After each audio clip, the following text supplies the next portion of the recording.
Listen, I'm so excited, guys. I've got a very special guest for you today. I've got a very special guest, Katie Brockhurt.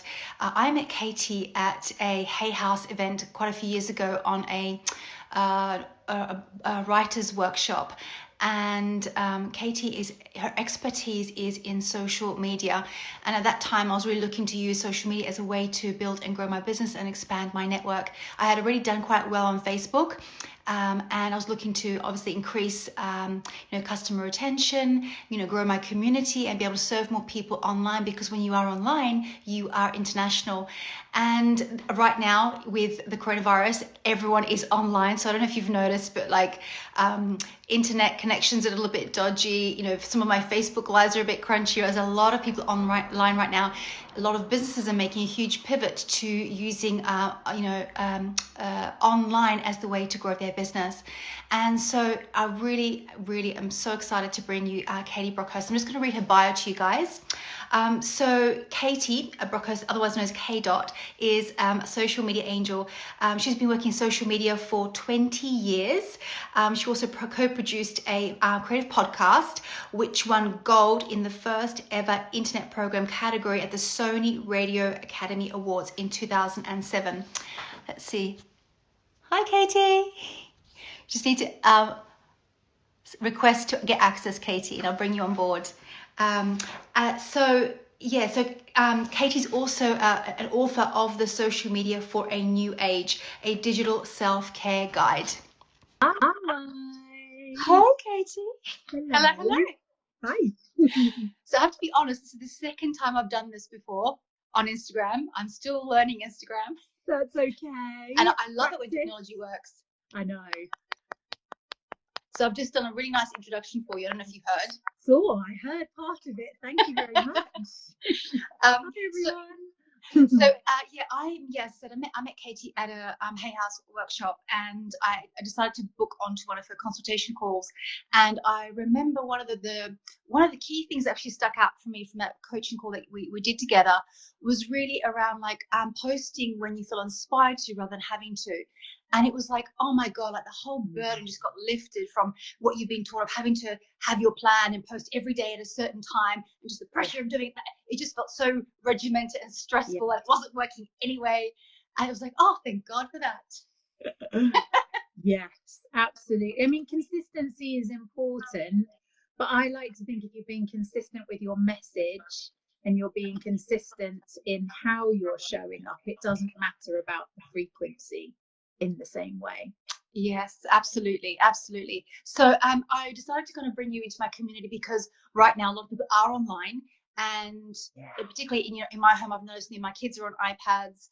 My son's on Game Boys and things like that. And there's this huge addiction to online and scrolling and Instagram and Facebook, and so part of me as a parent is also quite concerned about all these people staring at screens and getting these, as we talked about earlier, about this endorphin hit they get when they get a like or a follow. Yeah, it's so dopamine. Yeah, that's it. So what I want to do, Katie, is first start with really, how social media has become this sort of distorted addiction for people, where essentially number of followers is false metrics. Yes, it is. Yes.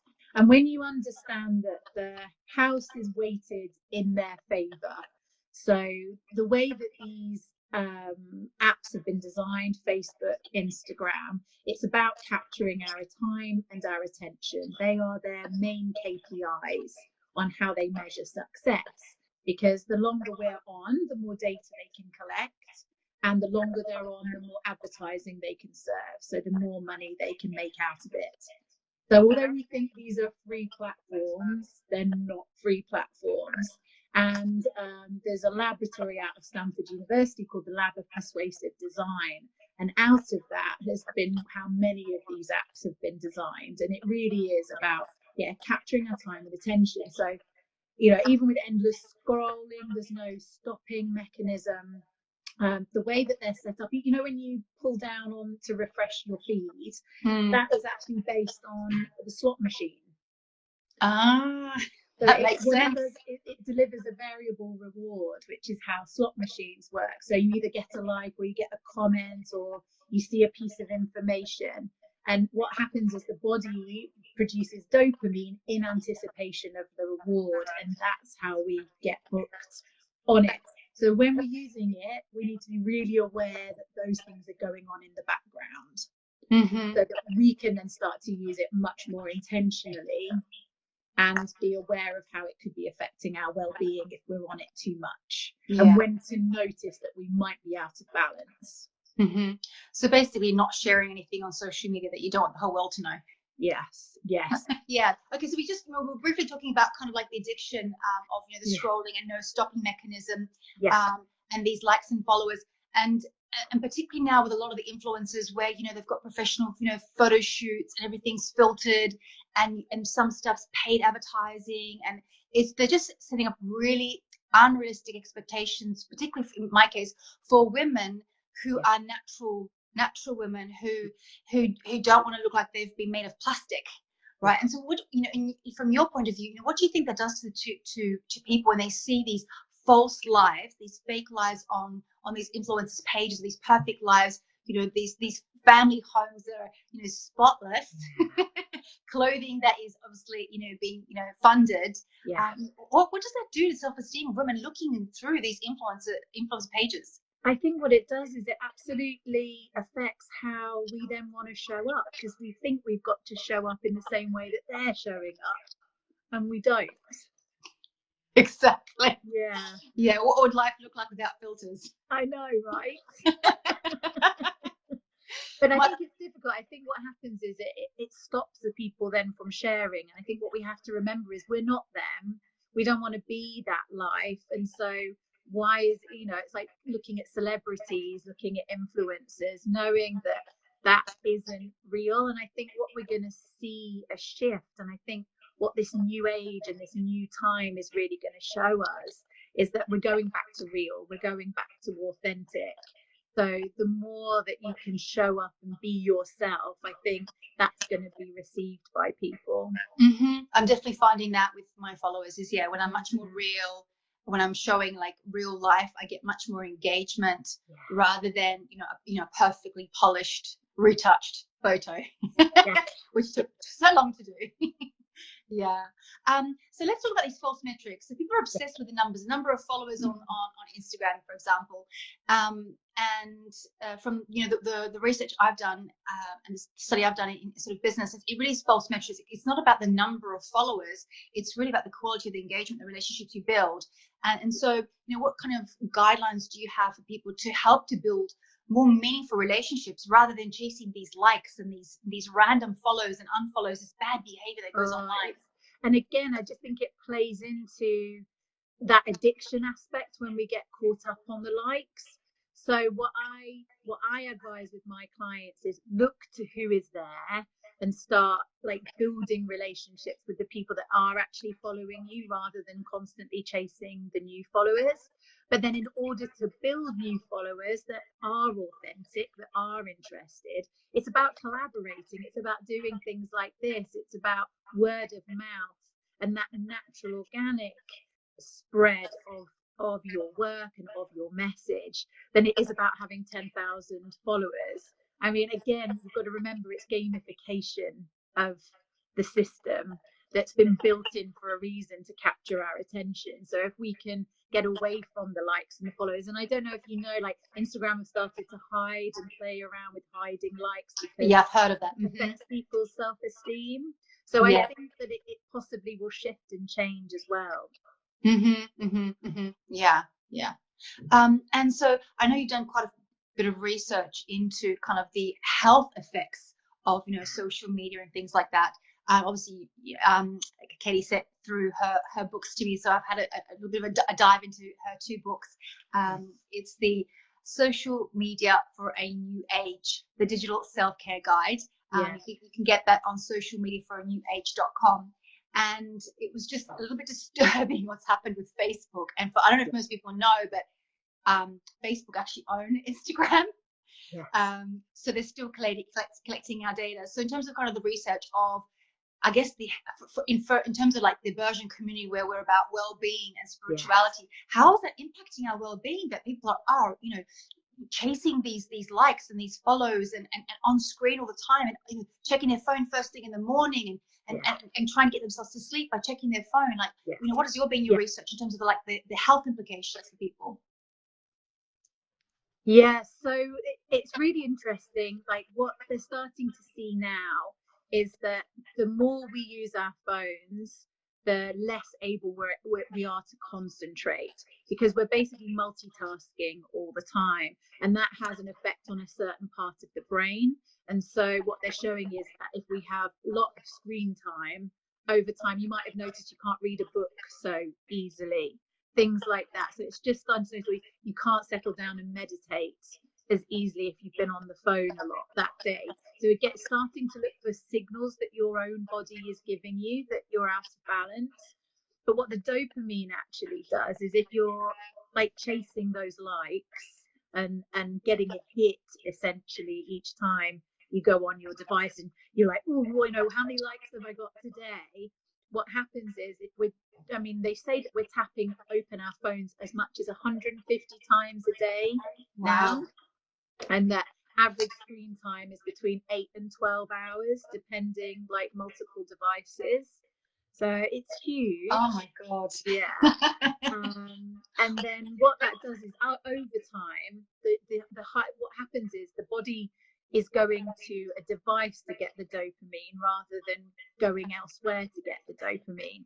And then if you get too much of it in the body, it starts to create cortisol, which is the stress hormone. So that's why you start to feel anxious and anxiety. It's like, I get a lot of people messaging me saying, I just want to throw my phone out the window. Like, I have this love-hate relationship with the phone. That makes so much sense. Coming back into balance. Like, we need it. I'm not saying we don't want it. I love social media. I love my phone. It's an incredible tool, but I want it to use it to help me, not it use me. Exactly. Right. So let's change tack now. So how can we use our phones for our personal growth, for learning, for interaction, for building businesses? How can we create empowering habits so that we are not controlled by the phone, that we use it as a tool with, I don't know, whether it's like routine or whether it's certain apps that you would recommend. So how can we use it for our advantage? So I would say routine and boundaries are really important. So things like not having it on after 8 o'clock in the evening, giving yourself a couple of hours before bed. So not like getting in a YouTube scroll at that time of the night. Equally, like not having it first thing in the morning and checking social media first thing in the morning. I still do that myself. It's still a habit I'm trying to I stopped that one now. So if we're using it for our businesses the same way, it's become so blurry. And I think in this time more than ever, with the self-isolation that's happening, it's easy just to be on our screens all the time. So really carving out time that's intentional for doing what so if you want to learn and do an online course, set time in your diary. If you want to use social media to build an audience and connect people to your work, set time for creating content, set time for connection.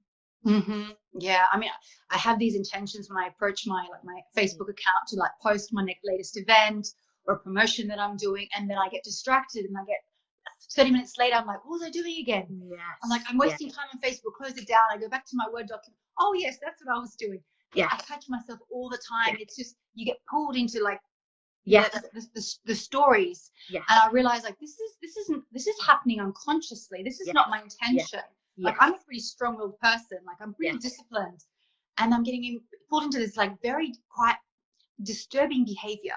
Yes. So one of the ways that, because I found the same, and a lot of my clients too, and of course that's the way it's designed. It is designed to do that. So when you know that, so what I'll do is work with my clients to create content outside of the phone. Say it's on the laptop once a week for 2 or 3 hours. Create content around what you want to share that week, promote that week. Go back to things you've already created and what can you reuse and recycle, and then schedule that content. Mm-hmm. and then check in on it like at certain times of the day that you've set, so you're not just dipping in and checking and then losing that productivity and that time. Yeah. And so just from a statistical point of view, when you pre-schedule content, is the interactivity as high as if you consciously posted it manually versus pre-scheduled? I think if you set the right intention for your content that's pre-scheduled, you can have as high engagement as if you were doing it in the moment. Yeah. And it's really about that intention. As you mentioned, I look after Diana Cooper's social media, and I did an experiment with this recently, and my experimenting meant that she increased her Instagram by 10,000 followers in 2 months. Wow. And that was the intention that I was setting and actually putting into the content when I was scheduling it, and being really super conscious around what was going out and when. And that wasn't the times or anything like that, but I was setting them at like angel number times rather than the high. So it would be like, okay, this one, you know, like thinking about Metatron, thinking about Michael, like thinking about those things when I was putting the content in there. Yeah, I love that. I hope you guys got that one, right? So you could do, you know, Metatron posts were going out at 5:55 because I associate the number 55 with him, and just thinking about it from a different perspective like that. Wow, I love that. I'm definitely going to try that. Yeah. Yeah. And so, I mean, are we a version we use later as our pre-scheduling? Is there one that you would recommend? Yeah, Lace's okay. There's a nice one called Planoli that's lovely for Instagram. And then I use a suite called Sprout Social. It's slightly more expensive, but you can do Facebook, Instagram, and everything out of Sprout Social. And it gets me off the apps. Right. Okay. Off my phone. Right. So it's on desktop. Yeah. And so does it put it to all the media platforms at once, or do you create special? You can choose, you can program them in and say, I want that to go to Twitter, I want that to go to Instagram. But I mean, one of my things as well is, you know, do you want to be on all of the platforms as well as part of these boundaries, as part of that? Like, which platforms do you resonate the best with as well? Yeah. And then really, because I think of it, if a platform's not working for you, that's an energy leak, because you're it's just kind of sucking out energy, and you're not then channeling it into the platform you really want it to work on. Exactly. And you're wondering, you know, how can I grow that platform, which I don't really like to use, don't know how to use. Yeah. That makes a lot of sense. It's a waste of energy, essentially, because you can be successful being on one platform if you're on the right platform for you. Yeah, for your niche market. Yeah, absolutely. Absolutely. Well, I love that hack of like posting on, like, you know, 111 555. I love that. Our spiritual community are going to totally be all over that. And so in terms of kind of actually building relationships online, you know, we've moved away from, okay, let's get likes and followers, to how do we engage our existing audience instead of chasing the 100,000 followers, to if we've got 2,000 or 5,000 or a couple of hundred, you know, what's an easy way to nurture and foster those relationships? But personally, if I'm going through Instagram, I've got these posts or comments on my posts. Yeah, I find it quite distracting to have all these little mini conversations instead of one deep dive with one person. So how can you use Instagram for deeper conversations with people, more meaningful conversations, so that they can be turned from an inquiry into an actual enrollment or a sale? I think that's the relationship that they can build with you through your content, but then having that awareness that you are interested in them and what they're up to. So that could be a follow back. That could be a checking in on what they're posting. One of the things that I like to do is look at who's regularly liking my stuff, like once a week, just have a check in, and then go and see what they're up to.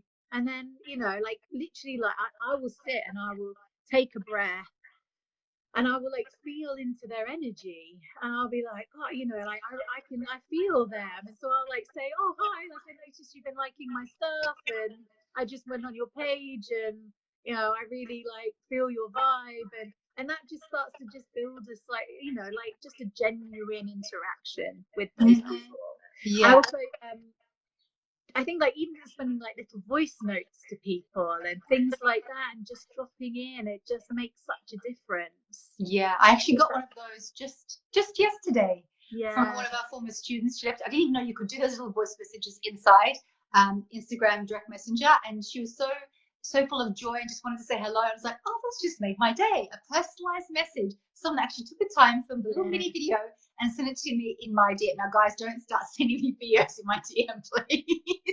And I think this is another point. It also depends where you are on your social media journey.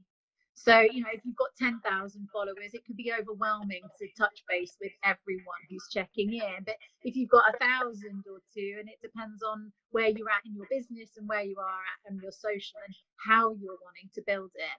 I also want to give a shout out to Jen from Rockrose Digital. She just did a really lovely 5-day challenge, which was all about how do you create that deeper level of engagement with your audience. And so, yeah, just like recommend going over to there, because she's like read my books, and she like is, you know, I love her style. So yeah, I'd recommend that to have a look at. And so how do you keep track of all the people that are your top fans on your social media? How do you keep track of that?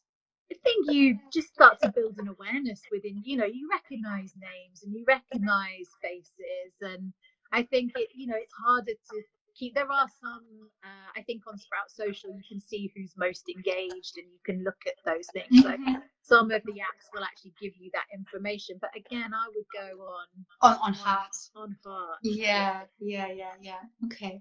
And so before we kind of wrap up today, is there any sort of guidance that you would give our audience that would help them to be able to interact with social media, to their tribe, their community, to really uplift people right now? A lot of people are frightened, they're uncertain. This is an unprecedented time in history. My feeling is that we're going to recover. We will bounce back. This is not permanent. All things change. And so, in using social media to, in terms of a positive, what would be some of your suggestions on how we can start to shift the globe from these fear-based messages on social media to a more loving, inspired, empowered, uplifted energy?